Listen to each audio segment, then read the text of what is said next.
镜头来美国路易斯安那州伫当地时间19日时，因公布一项规定，要求伫这个州内底的公立学校教室内底拢爱搭摩西十诫的海报。啊，毋过有人是批评讲，安尼影响宗教自由。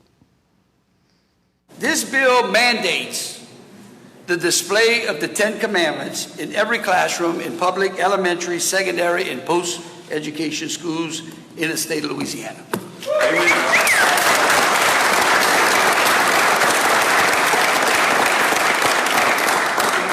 Because if you want to respect the rule of law, you got to start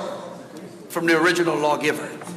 which was Moses. 伫基督宗教流传真久的摩西十诫，关注旧约圣经的出埃及记。摩西率领犹太人离开埃及，渡过红海了后，伫今仔日的西南半岛流浪40年。摩西讲，伊得到上帝亲自启发，赐予伊10条诫命刻伫石碑顶。经过数千年的流传，包括犹太教、天主教、东正教甲神教，拢有无共的10诫版本。不过大体上的内容包括袂当敬拜上帝以外神，也袂当崇拜爱豆，爱孝敬父母，袂当杀人，也袂当奸淫。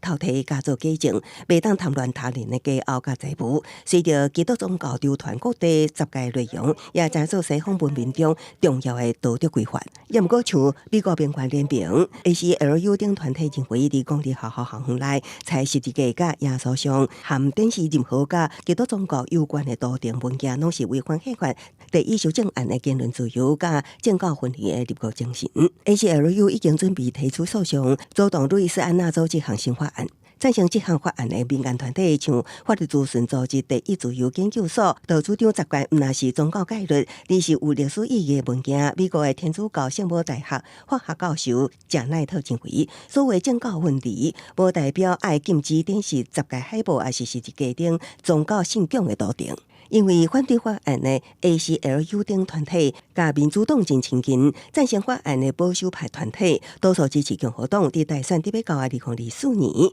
佫成做美国政坛的敏感话题。公司新闻七家真编译。